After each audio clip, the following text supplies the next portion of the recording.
Alright. And continue where we left off. We read over Ezekiel 35 and verses 5 and 6, dealing with what Esau Edom have done to us and the judgment that they're going to receive. And it's the purpose that is set for Yahweh Shemesha to do so. It's also a means of Numbers 35 and verses 3, which we read. And so 35, Ezekiel 35 and 5, it says, because thou hast had a perpetual hatred and hast shed the blood of the children of Israel by the force of the sword in the time of their calamity and in the time that their iniquity had an end. Therefore, as I live, saith Yahweh power, I will prepare thee unto blood, and blood shall pursue thee. Sit thou hast not hated blood, even blood shall pursue thee. And this is for a purpose, because in law and testimony in the scriptures it says in Numbers chapter 35 verses 3, so it says, so ye shall not pollute the land wherein ye are, for blood it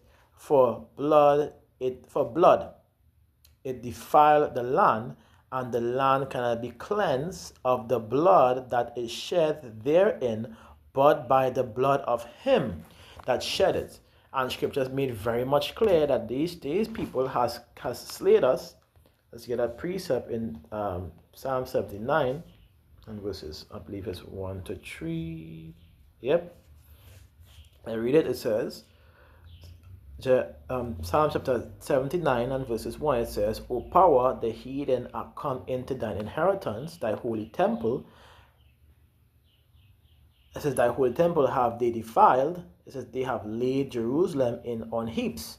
The dead bodies of the servants have they given to be meat unto the fowls of the heaven, and the flesh of thy saints unto the beasts of the earth. Verses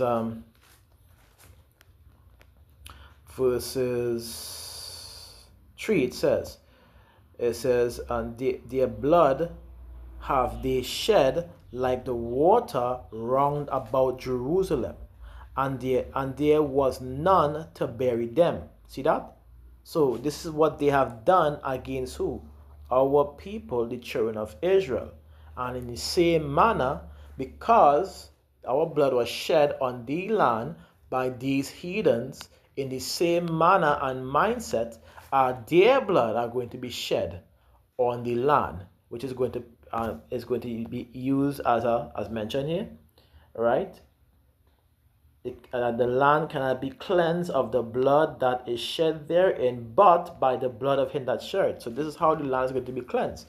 And if you notice who are in the land today, the heathens that have done this against our people, Edom and the Arabs, or the Ishmaelites, and it was Hamath and these other nations. These nations have shed our blood in the land, especially Esau Edom. They have made their very duty to do so, and now has possessed the land. So prophecy is going to come to pass where their blood is going to be shed on the land of Israel and in the land of the other nations, of course. This is where it's going to come in. All right, but let's continue with verse 30, Ezekiel verses 35 and verse 7, going into the destruction of Babylon the Great, or Esau Edom Sulak, which is the border that is set that they cannot cross, because their end is going to be destruction. Right? It says, thus will I make Mount Seir most desolate, and cut off from it that had passed out, and him that returneth, and I will fill his mountains with his slain men in thy hills, and in thy valley, and in all thy rivers shall they fall that are slain with the sword. I will make thee a perpetual desolation, a permanent, continual and permanent. I mean, that's it. They are all going to be put to nothing. And we'll show you that as we go down into the other precepts, right?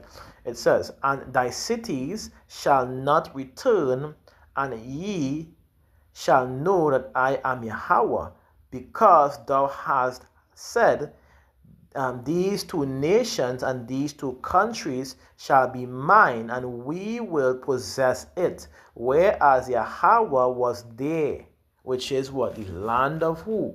Yasharallah.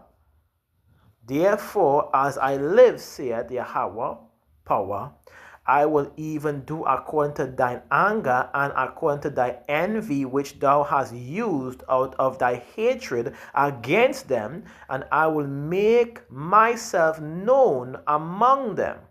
And when I have judged thee, so they are going to receive that final judgment, which is mentioned in Isaiah 34 and other precepts, Micah and Obadiah and many other precepts mentioned, Jeremiah, Ezekiel, Deuteronomy, all these things has mentioned their total destruction. It has mentioned they cannot remove, that they are going to be remembered and they are going to be put down. All right? So,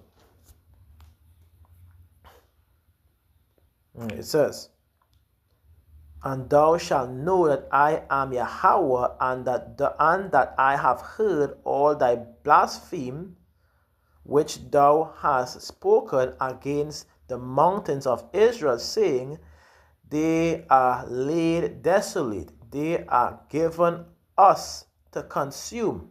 Thus will your mouth, thus will with your mouth ye have boasted against me because of the pridefulness of this nation, Esau, Edom, and have multiplied your words against me, which is against he and his people. I have heard them. Thus saith Yahweh power, when the whole earth rejoiceth, I will make thee desolate. Yes, here it says, when the whole earth rejoiceth, I will make thee desolate. And not just some of them, but this is the precept.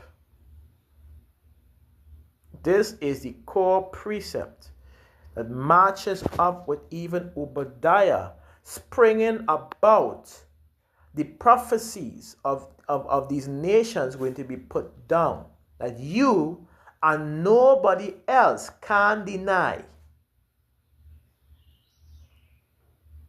Very much clear mention in verse 15.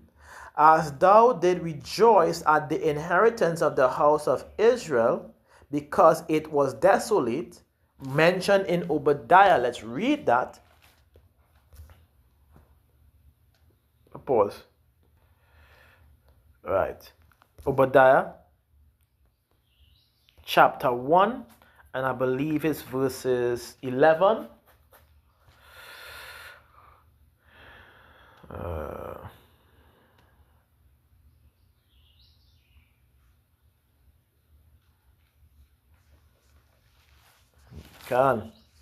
Verses 11 says, in the day that thou stoodest on the other side, in the day that the strangers carried away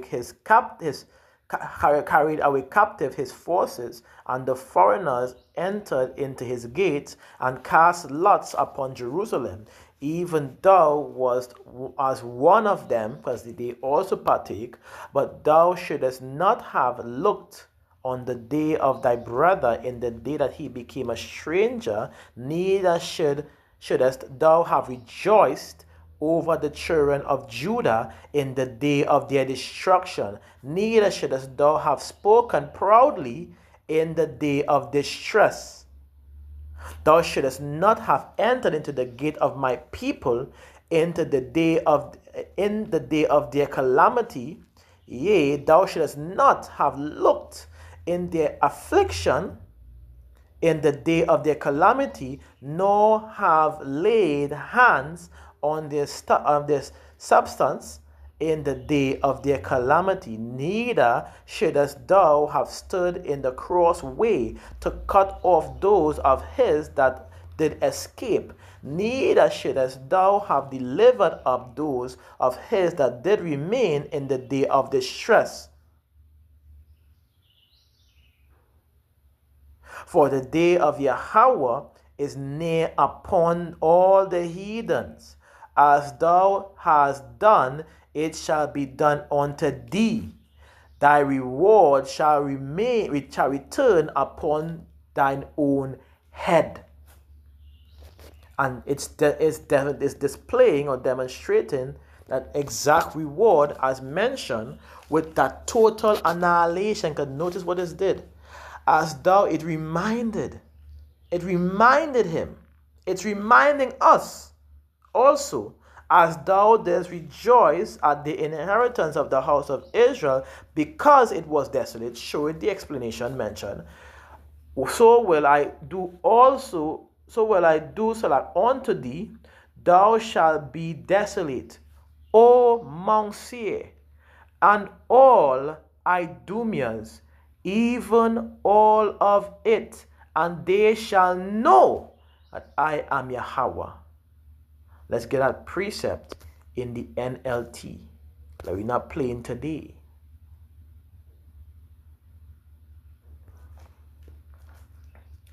Let's get that precept in the NLT. We ain't playing today. See that? It says in the NLT, Ezekiel 35 verse 15, you rejoice at the desolation of Israel's territory. Now I will rejoice at yours. You will be wiped out, you people of Mount Seir, and all who live in Edom. It says, then you will know that I am Yahweh. You will be wiped out, and every one of you that will dwell in your lands, you, which is Esau, Edom, all of you, are going to be completely and utterly annihilated. This is the bounds to which you cannot cross. That total destruction, starting with what? Yahweh Bahashem Yahushai and his elect.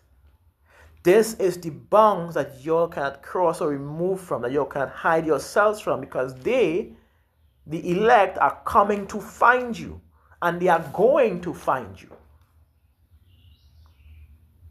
It's very clear.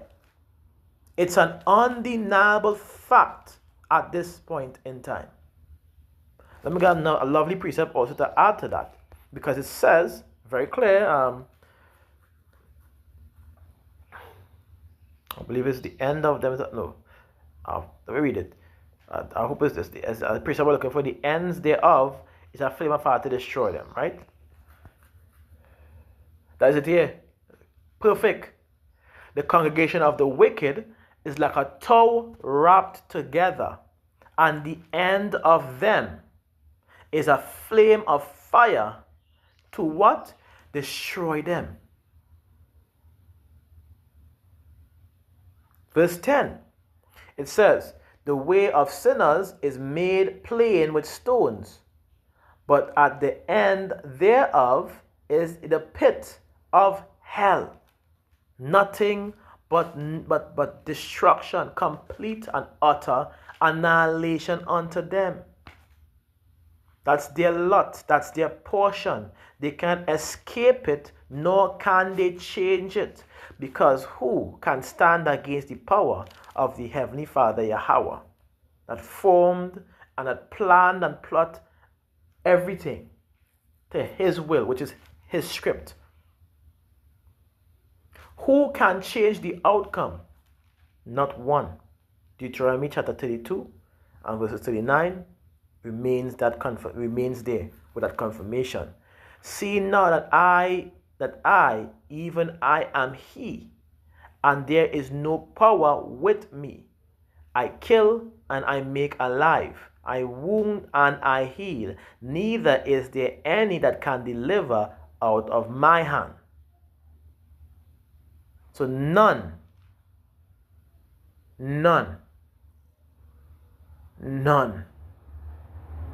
can change what's coming to the enemy. Because it goes on verse 10 and say, listen to it, verse 40, and says, for I lift up mine hand to the heavens and say, I live forever. If I whet my glittering sword, and mine hand take hold on judgment. I will render vengeance unto mine enemies, and I will reward them that hate me. I will make mine arrows drunk with blood, and my sword shall devour flesh, and that with the blood of the slain and of the captives from the beginning of vengeance upon the enemy, which has already been outlined. I go on to say, rejoice, O nations, with his people, for he will avenge the blood of his servants, and will render vengeance unto his adversaries, and will be merciful unto his land and his people. You see what it says? His people and his land is going to be receive mercy, going to be saved, going to be restored. But the others are going to receive what?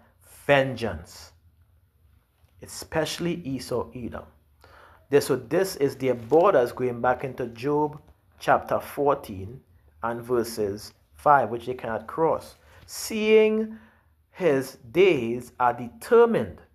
Determined to do what? To be destroyed. His days are numbered, because in the end of those days that come, that destruction is going to come to pass. It's going to come to pass by whom? Yahweh and the elect. Very simple.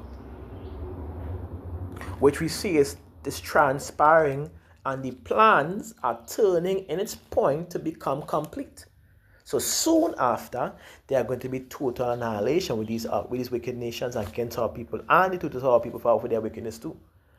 But look here what it says: seeing his days are determined, the number of his months are with thee. Thou hast appointed his bounds that he cannot pass. What are those bounds that cannot be passed? Us, Yahweh Shai. That destruction that is mentioned, because he is marked.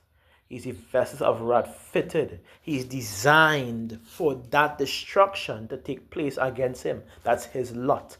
And he can't change it, because none can escape the judgment, or none have free will to come out of the realm of that prophecy or promise that they are going to receive at the end of the day.